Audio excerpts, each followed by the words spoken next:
Hi, beautiful ladies. It's Denise right here. And welcome to my channel, Becoming Whole with Denise. I am so glad you're here. So go and grab a coffee, get comfortable, grab a notebook, take some notes, because I really want to talk to you today about an important subject. So what are we going to be chatting about today? I recently had a conversation with a client. It was actually this week, in fact, a couple of days ago. And the conversation has really stayed with me. We were talking about all the changes she had been through over the years. Marriage, children, work, caring, aging parents, just life, just stuff we all go through. And then she had a major, major, major life-changing event. She found herself divorced. And for the first time in her life, she had to think about herself. And that's when I asked her, and I said to her, what do you want for you? What do you really want for you?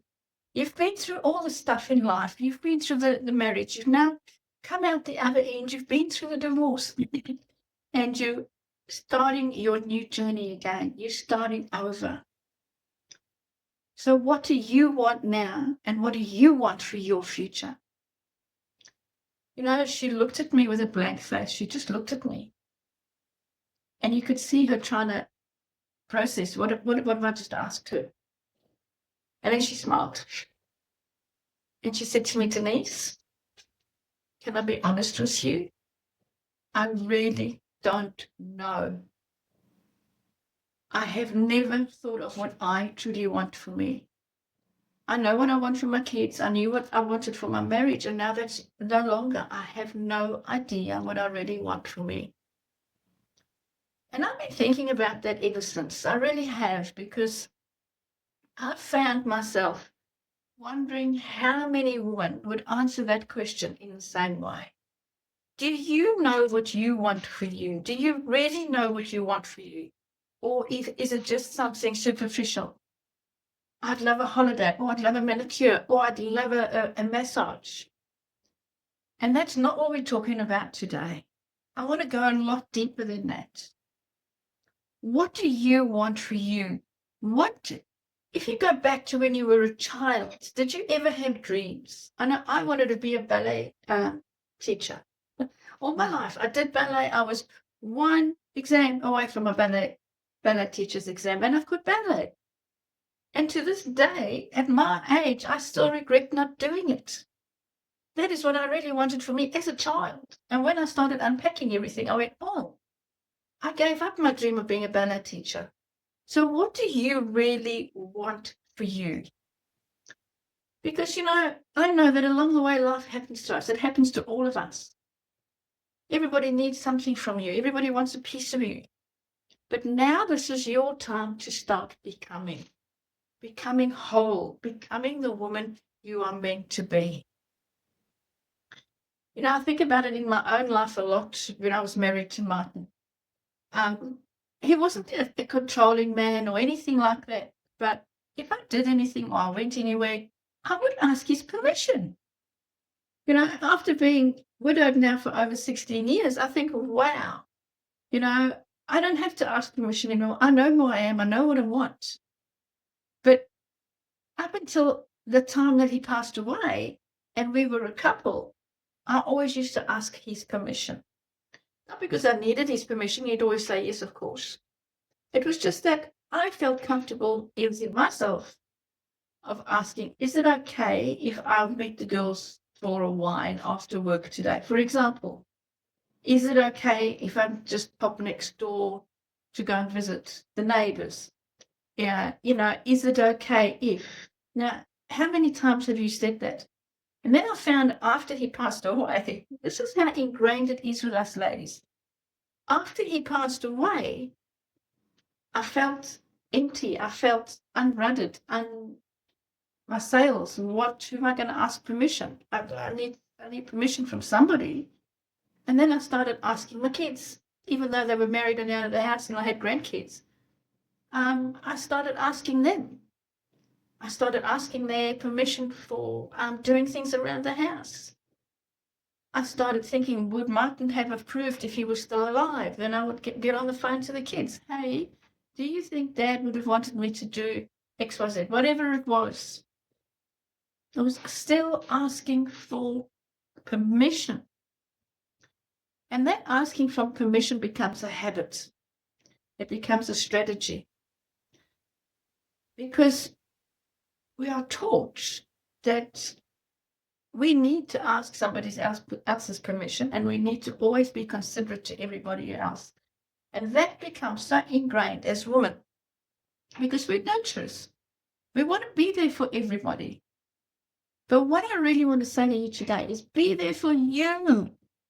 I want you to become aware of what you want for you today. Write it down. What do I want for me? How do I see my future? Be curious. Be absolutely curious about what your future can look like. Because here's the thing, we are in charge of our own future. We drive our own bus. Yep. Who we let on that bus depends on us. It's up to us. I remember after Martin passed away, I would say, well, if it is to be, it's up to me, which was a double-edged sword because it made me so driven that sometimes I didn't address my grief, and that's another coffee chat we'll have on another day. That's another whole coffee chat to explore. But I just knew that I needed to feel safe, and to feel safe, I needed approval. And that part of asking the permission is part of getting the approval. Not because we need it, not because we think other people know better than us. It's just getting that, yep, that's fine, you can do that. So really stay curious. How often do we confuse being responsible? Because we're always taught to be the responsible one. But we become responsible and we disappear at the same time. Does that make sense? And responsibility and disappearing are not the same thing. We play small because we want to please somebody else. And that's all part of asking permission. What do I want for me? Now, don't get me wrong. Being there for other people is an amazingly beautiful quality. It really is. But you slowly lose sight of who you are, and you slowly lose sight of yourself. And that's something so different. So different. So here's something I'd really love you to do today. If I was sitting across from you, having a coffee, having a chat, and I asked you, what do you want for you? What would you say to me? Would your answer come easily?